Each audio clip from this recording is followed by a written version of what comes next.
অন্তর্বর্তী সরকারের প্রধান উপদেষ্টা ডক্টর মোহাম্মদ ইউনূস বলেছেন, দেশে অবাধ, সুষ্ঠু ও অংশগ্রহণমূলক নির্বাচনের পরিবেশ তৈরিতে অঙ্গীকারাবদ্ধ তার সরকার।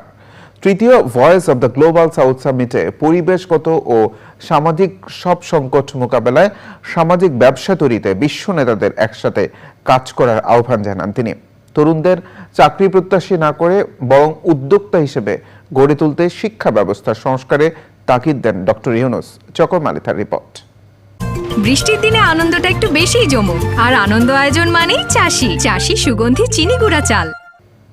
অন্তর্বর্তীকালীন সরকারের প্রধান উপদেষ্টা হিসেবে দায়িত্ব নেওয়ার পর শান্তিতে নোবেল জয়ী অধ্যাপক মোহাম্মদ ইউনূসের প্রথম আন্তর্জাতিক সম্মেলনে অংশগ্রহণ। ভারতের আয়োজনে ভার্চুয়াল পরিসরে এ সম্মেলনে বক্তব্যে তিনি সম্প্রতি তরুণদের নেতৃত্বে বাংলাদেশের রাজনৈতিক পট পরিবর্তনের কথা উল্লেখ করে অন্তর্বর্তী সরকারের অগ্রাধিকারের বিষয় তুলে ধরেন। Our government is committed to ensuring a transition to an inclusive and pluralistic democracy and create an environment in which free, fair and participatory elections can be held. Our task is now to carry out vital reforms in our electoral system, judiciary, local government, media, economy and education. পরিবেশ রক্ষা, সম্পদের সুষম বন্টন এবং বেকারত্ব মুক্ত বিশ্ব গড়তে সামাজিক ব্যবসার উপর জোর দেন doctor Yunus. We invite the leaders of the Global South to work together for creating social businesses to address all environmental and social problems. It can become a massive force if we work together. তরুণদের প্রশংসা করে তাদের সৃজনশীলতার বিকাশ ঘটাতে শিক্ষা ব্যবস্থার পরিবর্তনের আহ্বান জানান প্রধান উপদেষ্টা।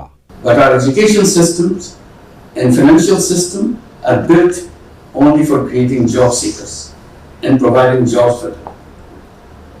We have to redesign our system. We hope we can do it together in the Global South, which is rich with fantastically creative young population. Combining entrepreneurship with social business can create miracles. We'd like to propose some common facilities in the Global South to take concrete steps to unleash the creativity and energy of our young population through social business.